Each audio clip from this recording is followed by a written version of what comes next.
Okay, so I want to answer a question from one of my subscribers, one of the viewers, and I'll just read out what she actually said. And this is in reference to the bezeled stone that I did. And her name is Huntla1. She says, "Hi there. I've not done beading of this sort at all, so forgive me if this is a super beginning type of question, because I'm just that, a super beginner. I'm at 3128, where you're just starting the addition of red beads to the second side. When you started on the other side after doing the brick stitch of 2 beads in every row, your first peyote row was with the crystal bead. On the second side, it was with the 15-0. Why don't you have to do the crystal 11-0 round before the red? Are there cases where you would have to? How do you know which is appropriate? Thank you." Well, first off, I want to just say thank you for actually asking me some questions. And please don't ever think that just because you're a beginner that you can't answer questions or that you can't ask questions.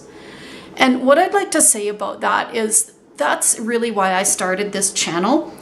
There are many people out there that are excellent beaders already, and they don't need my tutorials. I probably don't necessarily need theirs. However, I look at many other people's tutorials to see how they teach what they teach, and sometimes I learn some really cool stuff. And also, it's just for pure admiration of some great artists. But essentially, if those people want to check out my channel, that's awesome. I think it's wonderful. But they're not likely going to be asking me beginner questions. And so I set up this channel so beginners could feel safe to ask questions. And the thing that I love about anybody asking questions, whether you're a beginner or not, is the fact that, especially with beginners, it reminds me of things that I had forgotten, that perhaps at one time I didn't know, that I wasn't aware of. And so maybe the questions that you ask me is not something I've necessarily had problems with, but it does make me think that, oh yeah, I could see how that might be a bit of an issue for somebody. So I just want to say thank you, and please don't apologize for asking a question, especially if you are what you refer to as a super beginner, and I'm sure you are super in general anyway. So on to your question. So yes, I'm hoping that this isn't going to be too complicated for me to answer, and it might actually come out in the way that I show you how to do the different peyote stitches. But let me just show you first of all here. So when I did the brick stitch to create the 2 different rows offset from each other, it was almost wide enough to go from the top to the bottom of the rock, but it was still not quite enough to cover that complete side. So I just needed to add 1 more row. And so I could have chosen either side to add that extra row on. It doesn't matter.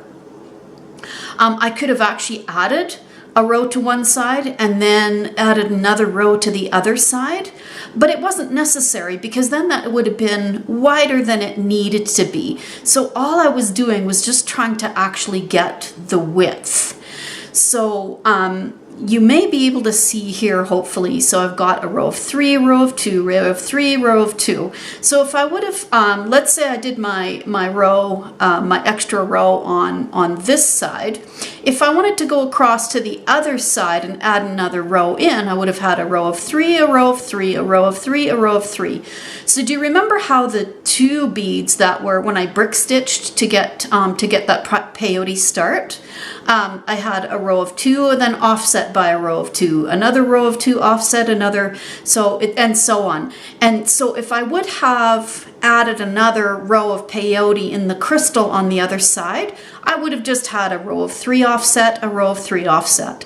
So it would have just simply been an extra row added on, and it really doesn't matter whether I added on either side. Now the other thing you mentioned in your question was, are there cases where you would have to, when you referred to the crystal here? Well, first of all, there's really no rules. There's just no rules to beading. It's really all about how you bead and what's appropriate for you. But, however, had this stone been a little bit wider, well then in order to get the width I want, maybe I would have added another row on the other side, or even just 2 rows on the same side here. It doesn't really matter, just the nature of peyote. And then you also asked, how do you know which is appropriate? And you know, that's a little bit of a tough question for me to ask, but mostly it's, what are you going to do with your peyote? What is your intention? So for me, it was just simply to make this cover the side of the rock, so I could put some smaller beads to squeeze in, so I could create a little basket so this rock isn't going to come out of there. So it's just very circumstantial. It just really depends. What exactly is it that you want to do with the peyote? Do you want to make a bracelet? What are you trying to do? So in future videos, right after this one, I'm going to be doing a small peyote project, and maybe it will make sense to you then once we start on a project. So I really hope that's answered your question at least a little bit. If it hasn't, by all means, please send me messages and ask again.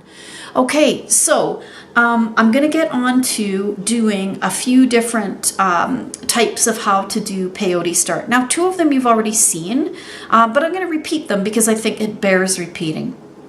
So let me grab a stop bead and I will be right back, and I'll start the very first one for you.